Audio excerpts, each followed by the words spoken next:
Assalamualaikum warahmatullahi wabarakatuh. Perkenalkan, nama saya Menin dari Kemar Hidayah dengan nomor induk mahasiswa 15121000225 dari kelas PE. Video ini dibuat guna memenuhi tugas mata kuliah Bahasa Indonesia kelas PE. Baik, pada kesempatan kali ini saya akan menjelaskan segala hal tentang paragraf. Yang pertama, di sini saya akan menjelaskan tentang pengertian paragraf. Apa sih itu paragraf? Jadi, paragraf itu adalah kumpulan kalimat yang berisi gagasan dan kesatuan pikiran yang mengungkapkan ide pokok. Penulisannya itu agak sedikit menjorok ke bagian dalam atau menggunakan yang namanya bisa disebut dengan garis baru. Oke, baik, selanjutnya kita masuk ke materi bagian-bagian paragraf. Jadi bagian paragraf itu yang pertama ada yang namanya kalimat utama. Kalimat utama ini tuh kalimat yang mengandung suatu gagasan utama mengenai suatu topik yang biasanya itu kita ulas di dalam paragraf tersebut. Kalimat utama ini biasanya tuh menjadi acuan untuk kita mengembangkan suatu paragraf. Letaknya itu bisa di awal ataupun di akhir paragraf. Yang kedua, itu ada kalimat penjelas. Kalimat penjelas ini tuh fungsinya untuk menjelaskan kalimat utama. Kalimat penjelas ini mengandung gagasan-gagasan penjelas, hasil dari gagasan utama yang dijabarkan kembali, gitu kurang lebihnya. Sedangkan yang ketiga, ada yang namanya gagasan utama. Gagasan utama ini tuh adalah gagasan yang dibahas menjadi inti dasar atau pengembangan dari sebuah paragraf. Letak gagasan utama itu dapat ditentukan di awal deduktif dan di akhir atau yang bisa kita sebut dengan induktif. Ini nanti akan diulas lebih mendalam lagi di materi selanjutnya. Nah, biasanya juga bisa ada yang campuran, jadi kayak di awal dan di akhir. Gagasan utama ini tuh menyatakan hal-hal umum yang merangkum seluruh gagasan yang ada dalam suatu paragraf. Dan yang selanjutnya itu ada gagasan penjelas. Gagasan penjelas ini fungsinya untuk menjelaskan gagasan utama tadi. Gagasan penjelas umumnya ini dinyatakan oleh lebih dari satu kalimat. Oke, selanjutnya kita mengenal ciri-ciri dari suatu paragraf itu. Jadi di sini ada 5 ciri-ciri dasarnya, yaitu seperti setiap paragraf itu mengandung makna, pesan pikiran, ide pokok pikiran atau ide pokok yang relevan dengan ide pokok keseluruhan karangan. Jadi maksudnya setiap paragraf itu pasti ada makna tertentu dan maknanya ini tuh didapat dari hasil inti dari kalimat utama atau gagasan utama yang ada di atas tadi dan penjabaran-penjabarannya ini yang berisi makna dari gagasan umumnya tadi. Nah, paragraf itu umumnya dibangun oleh sejumlah kalimat. Dan yang ketiga, paragraf adalah satu kesatuan ekspresi pikiran. Dan yang keempat, paragraf adalah kesatuan koheren dan padat. Intinya paragraf itu adalah suatu hal yang jelas dengan kalimat yang padat serta efektif. Yang kelima, kalimat-kalimat paragraf itu tersusun secara logis dan sistematis atau berurutan. Nah, ini jenis-jenis paragraf berdasarkan kalimat utamanya, seperti yang sudah dijelaskan sebelumnya, dan ini adalah pembahasan yang lebih rincinya lagi. Yang pertama itu ada paragraf deduktif. Jadi paragraf deduktif itu adalah paragraf yang kalimat utamanya itu terletak di awal paragraf. Kalimat utama di awal paragraf ini bertujuan untuk mengemukakan hal yang bersifat umum terlebih dahulu, kemudian lalu diikuti hal-hal spesifik lainnya di bawahnya, atau hal-hal yang bersifat khusus. Yang kedua ada paragraf induktif.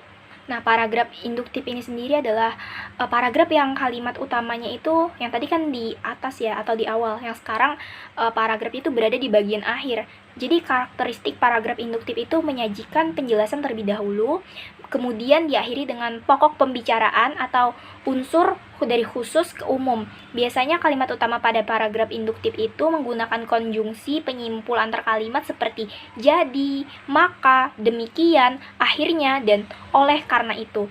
Seperti itu. Yang ketiga ada yang namanya paragraf campuran atau bisa lebih dikenal dengan deduktif induktif. Jadi paragraf ini tuh adalah paragraf yang kalimat utamanya berada di bagian awal dan akhir paragraf. Kalimat utama dalam paragraf ini ada 2. Kalimat utama yang ada di bagian akhir paragraf merupakan pengulangan dari kalimat di awal paragraf dengan penekanan dan penambahan di bagian-bagian tertentu.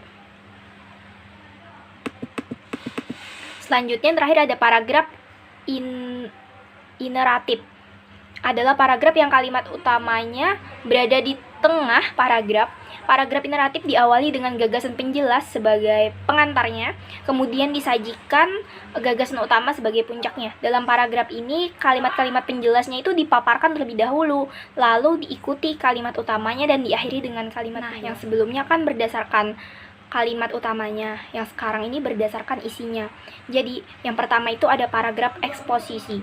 Paragraf eksposisi ini adalah paragraf yang bertujuan untuk menerangkan suatu pokok persoalan yang dapat memperluas wawasan pembaca.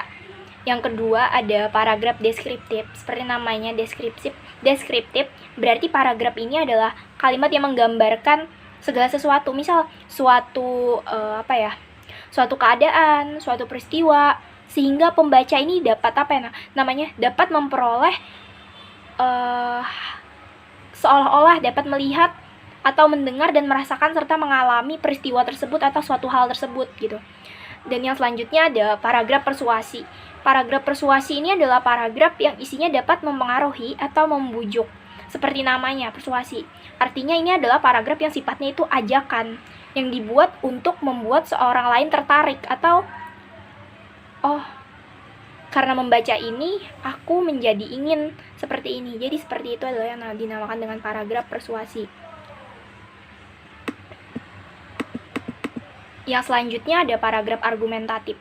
Nah, paragraf argumentatif ini adalah paragraf yang isinya dapat meyakinkan si pembaca sehingga memperoleh dan menerima gagasan dalam sebuah karya yang dibuat si penulis ini. Lalu yang terakhir, ada yang namanya paragraf naratif. Paragraf naratif ini adalah paragraf yang isinya menceritakan suatu peristiwa atau sebuah masalah sehingga membuat si pembacanya ini menjadi terhibur atau terharu. Jadi seperti misalnya itu kayak cerita. Yang terakhir ada fungsi dari paragraf. Yang pertama, fungsinya itu mengekspresikan gagasan tertulis dengan memberi bentuk suatu pikiran dan perasaan ke dalam serangkaian kalimat yang sudah disusun secara logis dan dalam satu kesatuan yang utuh. Terus selain itu, menandai peralihan atau pergantian gagasan baru bagi kalangan yang terdiri dari beberapa paragraf. Semisal suatu bacaan itu terdiri dari banyak paragraf. Jadi di situ sebagai batas atau peralihan dari gagasan ini ke gagasan yang satunya lagi. Selanjutnya yang ketiga, memudahkan organisasi gagasan bagi penulis dan memudahkan pemahaman bagi si pembacanya juga.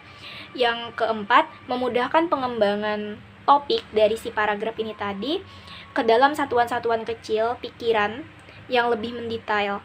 Dan yang kelima, yaitu memudahkan pengendalian variabel, terutama karangan yang terdiri dari beberapa variabel, menampung petikan pikiran atau suatu ide pokok.